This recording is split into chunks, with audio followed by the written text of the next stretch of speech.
Parfois on se surprend, mais on n'est pas sûr que ça va plaire au client derrière. C'est-à-dire que parfois on se surprend sur des choses on a essayé quelque chose, on ne sait pas où ça va aller, et puis au final on a envie de le faire découvrir au client, mais c'est pas parce que ça nous surprend que ça va le surprendre ou lui plaire. J'ai réussi à surprendre un chef 3 étoiles il y a 2-3 ans, Éric Prat, qui est venu manger, et j'avais fait une crème de cosse de petits pois grillés mixée avec du lait de soja. Et je lui avais fait goûter comme ça pour le fun. Et pendant 10 minutes, il a cherché ce que c'était avec son second. Il n'arrivait pas à trouver. Donc j'ai fini par lui dire. Et il était il faut qu'on le refasse, il faut qu'on le refasse. Donc si ça se trouve, il a la carte. Ça m'étonnerait. Mais là, j'étais content de surprendre le client parce que moi-même, ça m'avait surpris ce goût. Et le client était surpris. Et après, oui, c'est important de surprendre le client. Il y a des choses, on sait forcément que ça va marcher parce qu'il y a ce côté gourmand, il y a ce côté salin, ce côté sucré. Après, il y a des choses où on est moins sûr, où on va travailler sur des amertumes, sur de l'acidité, où c'est plus compliqué. Et il faut travailler dans un certain contexte pour pouvoir plaire au client. Ça va être quelqu'un qui va venir passer un moment et qui va vouloir découvrir des choses.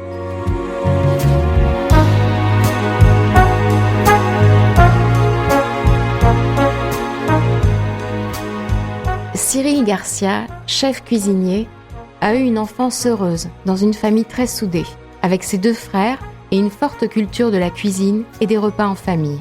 Il se souvient des odeurs de plats mijotés et des grandes tablées du dimanche. Entre les casseroles de ses parents, les recettes de ses grands-parents et les week-ends passés à aider dans la ferme auberge de ses cousins près d'Agen, Cyril a découvert le goût des produits simples, du partage et du travail bien fait.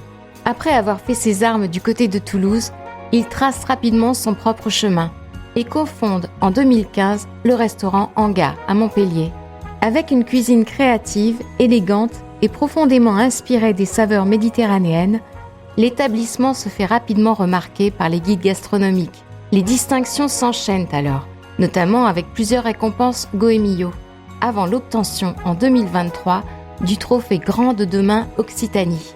Une reconnaissance qui confirme sa place parmi les chefs qui comptent sur la scène gastronomique régionale. Aujourd'hui, Cyril nous ouvre les portes de son univers pour revenir sur son parcours, nous parler de sa vision de la cuisine, de ses inspirations et partager les projets qui l'animent pour la suite. J'ai commencé très tard, à 28-29 ans. J'ai changé de voie parce que j'étais dans la communication. Par opportunisme, avec un ami qui tenait un petit bistrot et qui voulait développer la cuisine. Moi, ça me plaisait et en contrepartie, je lui ai dit ok, mais je vais faire un CAP adulte à côté. Et mon entourage avait aucun souci avec ça, au contraire. C'était l'opportunité de faire autre chose et puis de m'épanouir sur quelque chose de différent. Mais c'était pas un rêve. Au départ, c'était pas du tout un rêve. C'était l'occasion qui fait le larron, on va dire. Et j'en ai profité. Et c'est après que c'est devenu une passion et une envie de continuer, d'aller voir d'autres choses. Et du coup, j'ai fait un CAP, j'ai enchaîné avec un bac pro. Et puis maintenant, ça fait 18 ans quasiment et j'en ai fait mon métier. Alors au départ, j'avais aucune aspiration particulière. C'était plus l'opportunité d'apprendre des techniques, d'apprendre la cuisine pour m'améliorer au quotidien dans mon métier. Et c'est vrai qu'après, c'est en découvrant les chefs, en discutant avec mes collègues, tout ça, que j'ai commencé à m'intéresser. Donc après, c'est les livres, effectivement, les revues, et puis on regarde les émissions, on regarde les documentaires. Puis on essaie d'aller manger à droite à gauche et découvrir des choses et voilà, et puis c'est infini, la cuisine, on découvre tous les jours. Alors, Cyril Garcia, j'ai 47 ans, je suis cuisinier. Mon mentor, en quelque sorte, c'était mon prof de bac pro, qui était Mauve Cuisine. Jean-Luc Danjou, il s'appelle. Et après, j'avais Pascal Bonafous, qui était mon maître d'apprentissage en gros en CAP adulte, et qui, pareil, c'est lui qui nous a vraiment donné l'envie de découvrir plus et d'aller plus loin dans la cuisine. Donc c'est pour ça qu'après, moi j'ai rencontré mes 2 anciens associés au Pic Saint-Loup, et on a ouvert notre première affaire en 2015, et c'était l'envie de mettre notre patte et de faire ce qu'on aimait et de montrer aux gens autre chose. Donc vous avez acquis une façon de faire, un style. Alors acquis, je sais pas, c'est oui, à force de goûter, de voir des choses, on a envie de créer quelque chose. C'est une fusion un peu de tout ce qu'on a découvert, de ce qu'on a goûté, de ce qu'on a appris, etc. Je sais que j'ai une certaine appétence, on va dire, pour l'Asie, parce que j'y suis allé. J'avais une chef qui était très tournée sur les produits asiatiques et sur la cuisine asiatique, et qui m'a appris beaucoup de choses, et j'adore mettre ça dans ma cuisine. Et qui était qui ? Qui était Fabienne Boutier, qui avait le restaurant Le Pic Saint-Loup au Mattel, il y a une dizaine d'années maintenant.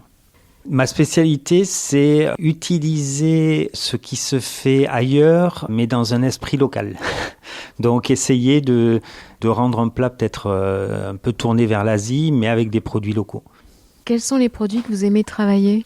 Alors moi j'adore le végétal, donc tout ce qui est légumes, tout ce qui est herbacées, et notamment après j'aime travailler le poisson. C'est vraiment le produit que je préfère à la viande, c'est le poisson. Méditerranée si possible, mais poisson et végétal, c'est vraiment c'est ce que j'aime faire. Votre restaurant idéal ? Excellente question. C'est très difficile de trouver le décor idéal et qui va aller dans la durée en plus et qui va plaire à tout le monde. Donc voilà, moi après j'adore tout ce qui est bois, pierre et métal, quelque chose de très épuré. Moi j'aime ça. Aujourd'hui, mon restaurant idéal, ça serait un peu le restaurant que j'avais à mes débuts en 2015.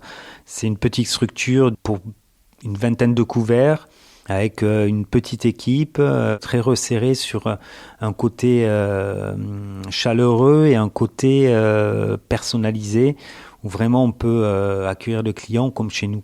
Vous êtes pour une qualité de vie ? Oui, complètement. Ça a été le fer de lance un peu de mon établissement à l'ouverture en 2015 jusqu'à l'arrêt en 2025.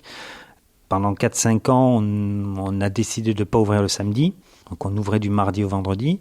Et sur mon deuxième établissement, je faisais travailler les équipes en cuisine 3 jours par semaine. On était ouvert sur 6 jours et c'était 3 jours, 3 jours. C'était idéal parce qu'ils faisaient leurs heures, ils étaient reposés, ils avaient une vie à côté, etc. Après, économiquement, c'est compliqué parce que dès que le restaurant, il y a un peu moins de fréquentation, on est sur le fil du rasoir. Donc c'est arrivé à trouver cet équilibre entre économie, qualité de vie pour le personnel. C'est difficile à trouver, mais bon, voilà, il faut essayer en tout cas. Donc là, vous allez continuer dans cette lancée ? Oui, c'est toujours pareil, c'est le développement durable pour le restaurant en tant que tel, la localité, le locavore, la saisonnalité, et pour le personnel. Moi-même, je suis pas prêt à travailler 70 heures par semaine, j'ai plus envie de ça, et je ne me vois pas faire travailler une équipe 70 heures par semaine aussi. Je veux qu'ils aient la même qualité de vie que je peux m'offrir. Donc je serai toujours dans cette démarche-là. Comment bien diriger une brigade, même si elle est petite, selon vous ? Moi, je pense que avant tout, c'est la bienveillance. Aujourd'hui, plus qu'avant, je pense que il faut savoir être proche de ses collaborateurs, et en même temps, il faut savoir garder une certaine distance, forcément, mais aujourd'hui, insulter, avoir des remarques sexistes, avoir des atteintes physiques envers son équipe, c'est plus possible. Et à un moment donné, la bienveillance, la bonne humeur dans une équipe, ça change tout. Et si l'équipe est bien et contente de venir travailler le matin, tout va bien se passer. Il n'y a pas besoin de mettre la pression ou quoi que ce soit. Enfin, j'ai jamais eu besoin en tout cas. Et tant mieux. Et pour moi, il n'y a rien de pire que le management toxique que peuvent encore pratiquer certaines personnes. C'est terrible. Les femmes en cuisine ? Les femmes. Travailler avec des femmes. Oui. Qu'est-ce qu'elles peuvent apporter C'est marrant parce que la dernière fois qu'un grand chef a fait une remarque sur une femme en cuisine, on l'a traité de sexiste alors que c'était la mare aux oiseaux, mais c'était il y a quelques années suite à Top Chef qui avait goûté une assiette d'une chef et qui avait dit, il savait pas, hein, mais il avait imaginé que c'est une femme parce qu'il y avait une certaine finesse dans l'assiette et certains avaient trouvé ça sexiste. Moi, je ne trouve pas. Et c'est vrai que moi, je trouve que les femmes chefs, ou au moins en cuisine, ont quand même une certaine rigueur que n'ont pas tous les hommes. Et cette rigueur sur le dressage, sur la mise en place, sur leur poste, etc. Et puis elles ont des idées. Enfin voilà, ni plus ni moins qu'un homme. Après, ça dépend. C'est comme tout. Il y a des hommes qui seront meilleurs, des femmes qui seront meilleures. Mais souvent, elles font preuve de plus de passion et de plus de détermination parce qu'elles ont besoin de prouver à l'autre qu'elles sont là et qu'elles travaillent bien. Ce qui est dommage parce qu'on ne devrait même pas se poser la question. Ben voilà, moi demain, quand je me retrouve avec une femme en cuisine, je ne me pose pas la question de savoir est-ce que ça va bien se passer, est-ce qu'elle va bien travailler ou pas bien travailler. Je me pose cette question-là, que ce soit un homme ou une femme.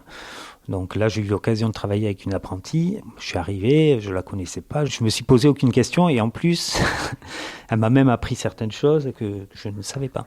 Et puis après, malheureusement, est-ce que c'est encore dû aux hommes le fait qu'il n'y en ait pas encore beaucoup, ou est-ce que c'est dû au fait qu'elles ne se présentent pas beaucoup dans le métier? Je ne sais pas. Mais en tout cas, ça devrait être quelque chose de commun. Mais vous avez connu les deux, la mixité en cuisine et... Oui, j'ai connu les deux il y a 10-15 ans et puis maintenant, il y a une différence quand même. Soyons honnêtes, il y a 15 ans, il y avait encore des remarques très sexistes, il y avait un relationnel qui était très particulier. Aujourd'hui, elles se font de beaucoup plus dans le décor, on va dire, et on remarque quand même que chez leurs collègues, il y a beaucoup moins de remarques et d'attaques qu'autrefois, tant mieux. Donc, je pense qu'elles ont réussi à accaparer cette place et je pense qu'il faut que ça continue parce qu'il y a de quoi faire. Hein. Puis il y en a qui s'en sortent hyper bien, quoi. Datil, Manon Fleury, à Paris, qui d'ailleurs a été très très attaquée à son ouverture il y a 2-3 ans maintenant, parce qu'elle a une brigade entièrement féminine. Elle avait un homme en salle à une époque et il y a beaucoup de gens qui lui sont tombés dessus parce qu'elle faisait du sexisme à l'envers, quoi. Mais et en même temps, elle disait, c'est une manière de les protéger aussi et de pouvoir leur montrer que elles peuvent évoluer comme tout autre en sous-chef. Donc Manon Fleury, vraiment, c'est la nouvelle génération et qui montre qu'une femme chef peut vraiment avoir une influence sur la cuisine actuelle. Bon, après il y a Anne-Sophie Pic, mais bon, c'est autre chose. Mais après, il y a Claire Vallée, qui a été la première chef étoilée végane, qui était du côté de Bordeaux, et qui réouvre une table là à Nantes. Quel est le moment que vous préférez dans une journée ? Moi, j'adore le matin, à l'arrivée, l'ouverture du resto, et commencer à cuisiner tranquillement. Et après, le service en soi, un service où ça bouge, où c'est pas facile, mais c'est agréable, parce qu'on s'ennuie pas, le temps passe et puis on sent qu'on fait plaisir aux gens.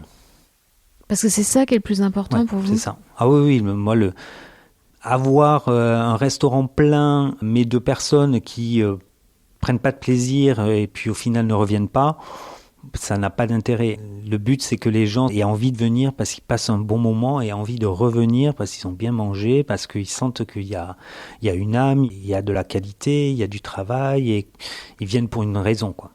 Sauf que vous faites pas le tour des tables à la fin. Non, à la fin, je vous ai jamais vu. Non.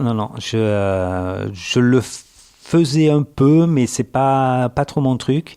Alors après, j'ai toujours travaillé en cuisine ouverte, à part dernièrement. Mais parce que justement, ça me permettait de voir les gens, de discuter avec eux sans forcément quitter la cuisine.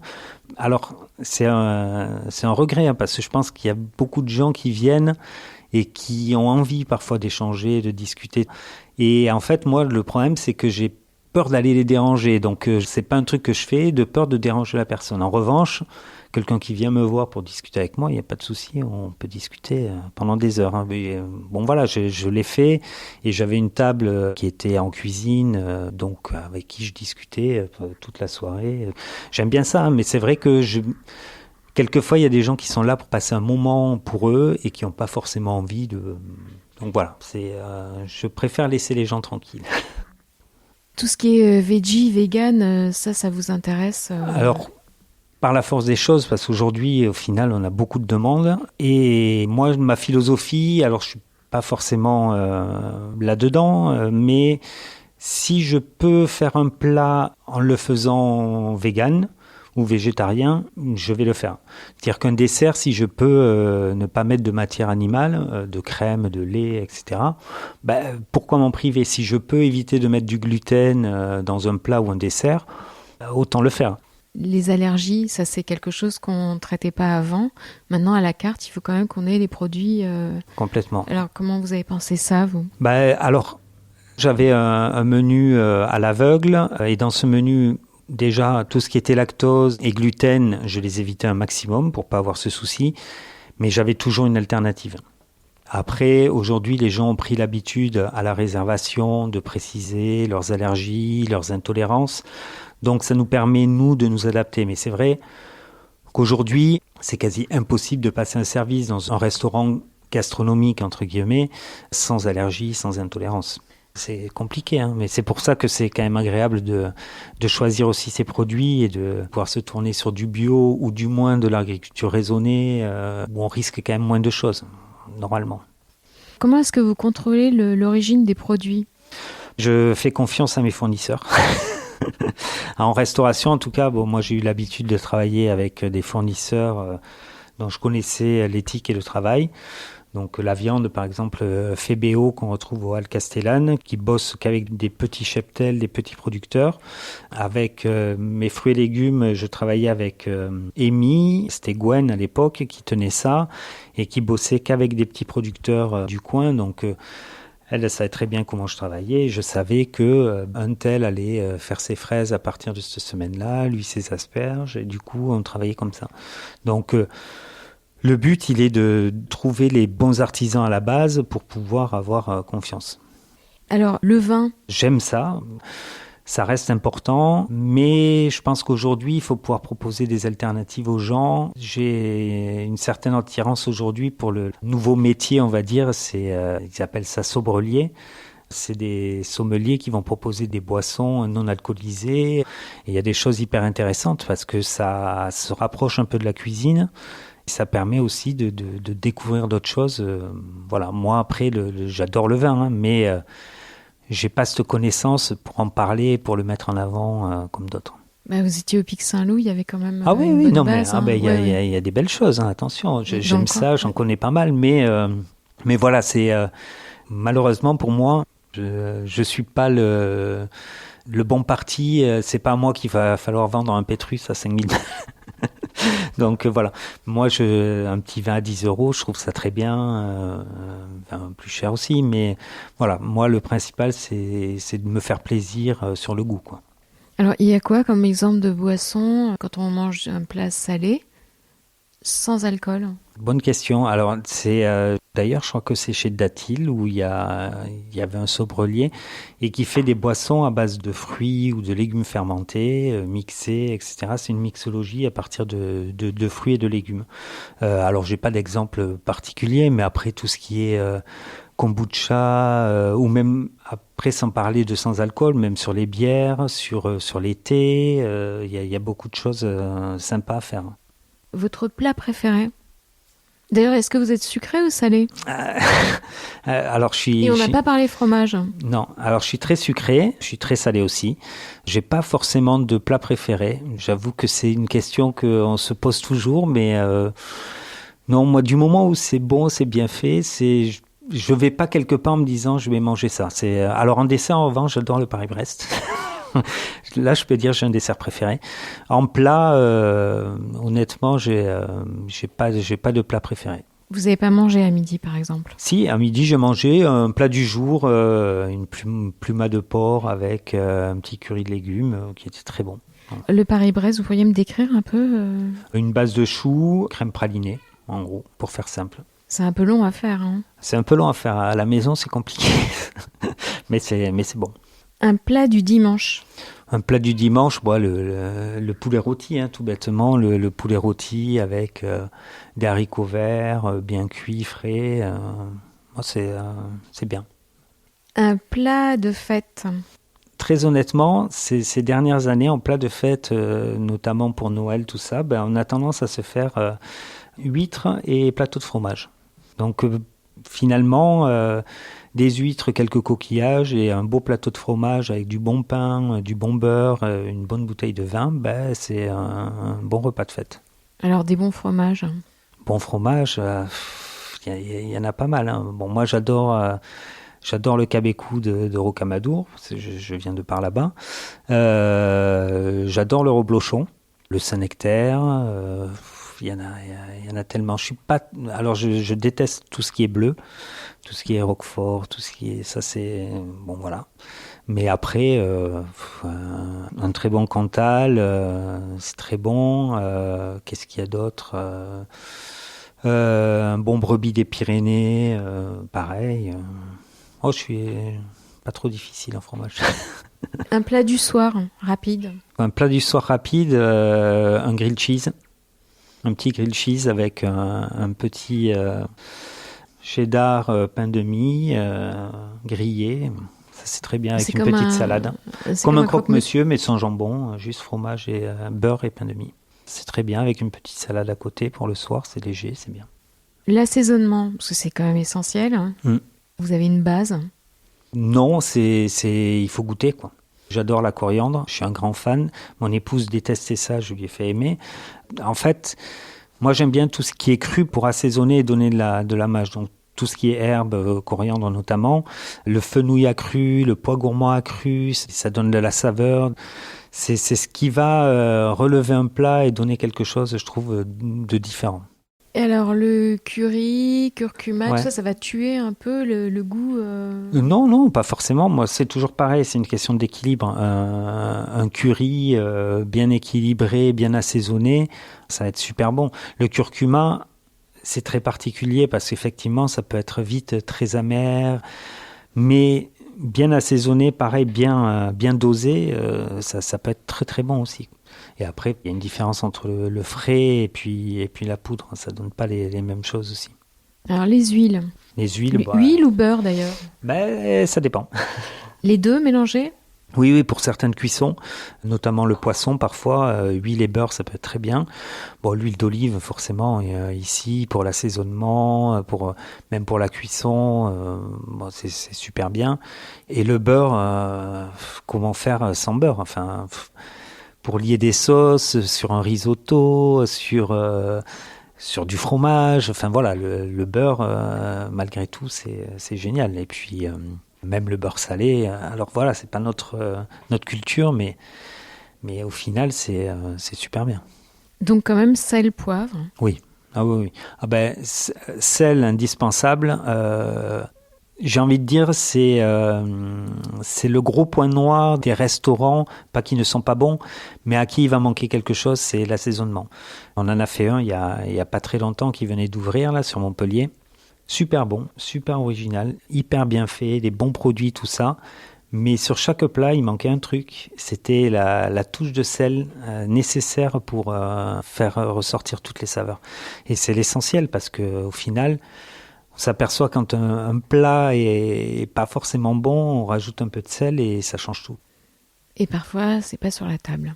Non, parfois c'est pas sur la table. Alors, je suis pas forcément pour le mettre. Moi, j'estime que ça dépend où on va effectivement. Hein. Si on va à la brasserie du coin, au bistrot du coin, qu'il soit sur la table, ça ne me choque pas. Quand on va dans un restaurant gastronomique, logiquement, le cuisinier a fait en sorte que l'assaisonnement soit parfait.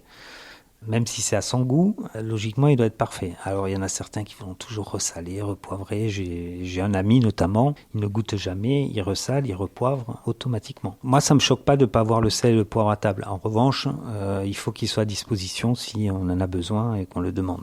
Alors, l'huile de noix, l'huile de sésame. L'huile de sésame, j'adore. L'huile de noix, je préfère l'huile de noisette qui est plus subtile. Mais c'est des huiles qui sont plus difficiles à utiliser parce que c'est surtout de l'assaisonnement. Donc, tout dépend du style de cuisine. Le sésame, j'aime bien. Il y a plus de choses à faire avec.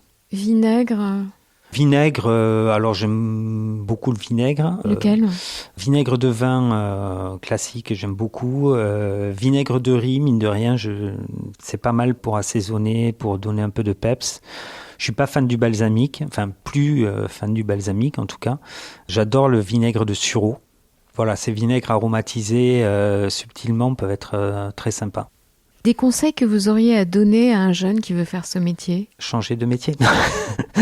Non, c'est marrant parce que je travaille avec un jeune là sur des extras qui m'a posé la question hier, si j'avais des conseils à lui donner. Moi, le principal conseil, c'est de faire ça par passion, aimer ça, avoir envie de donner plaisir aux gens et de se faire plaisir en même temps. Il ne faut pas qu'il y ait l'un ou l'autre. Il ne faut pas avoir envie de se faire plaisir à soi-même en oubliant le client et en même temps se dire je vais faire quelque chose que j'aime pas trop, mais ça va plaire aux gens. Il faut vraiment allier les deux et je pense que le client le ressent et le cuisinier aussi. Et après, aujourd'hui, c'est difficile parce qu'il faut arriver à se faire une place. Il y a beaucoup de monde. Donc, je pense qu'il y a la communication qui est très importante et puis l'identité. Il faut pas avoir peur de mettre son identité et sa personnalité dans sa cuisine. Il faut y aller à fond. Il ne faut pas faire les choses à moitié. Vos prochains objectifs ? Prochains objectifs, bonne question. J'aimerais remonter quelque chose. Donc voilà, j'y travaille. Pas pour tout de suite, mais d'ici fin de l'année, début d'année prochaine peut-être. Voilà, j'ai une idée, mais bon, je la garde un peu pour moi, mais j'ai envie en gros, de mettre de la gastronomie dans de la street food. On va dire ça comme ça, même si c'est pas vraiment ça, mais voilà, essayer de donner de la qualité sur des choses plus simples à manger. Est-ce que vous voyez enseigner ? Alors, oui et non. Pour tout vous dire, là, je profite un peu de ma pause pour me former à la formation, pour pouvoir former des jeunes ou des moins jeunes sur du quotidien. Ça peut être de l'hygiène, sur des recettes, sur du matériel, des choses comme ça. Transmettre certaines choses, c'est quelque chose que j'ai envie de faire. Après, comment, je ne sais pas encore, mais en tout cas, je vais vers ça pour les années à venir.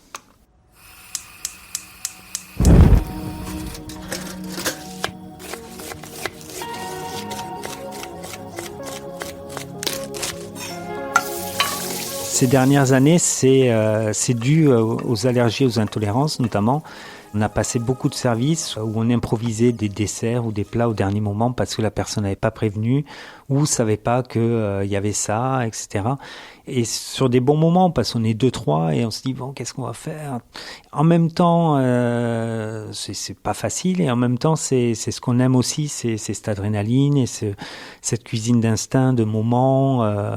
Voilà, moi, c'est ce que j'aime. J'arrive pas à prévoir une semaine à l'avance ce que je vais faire. Mais j'aime ce côté inattendu, ce côté où tous les jours c'est différent. Ça c'est ce qui est génial. Après des anecdotes, il y en a tellement. Voilà, mais comme ça là, je n'ai pas. C'est pas comme ça que vous avez rencontré votre femme ? Elle n'était pas. Non, pas du tout. Non. Non, pour tout vous dire, on s'est rencontrés sur une appli de rencontre et quand elle a su qui j'étais, elle me dit ça fait des mois que je veux venir manger dans ton restaurant, c'était toujours complet. Donc voilà, ça lui a permis de venir manger dans mon restaurant à l'époque. Par contre, on se retrouve autour de la table parce qu'on aime ça tous les deux et c'est vrai que dès qu'on peut se faire une bonne table, un bon repas, c'est quelque chose sur lequel on n'hésite pas du tout. Bon merci. Avec plaisir.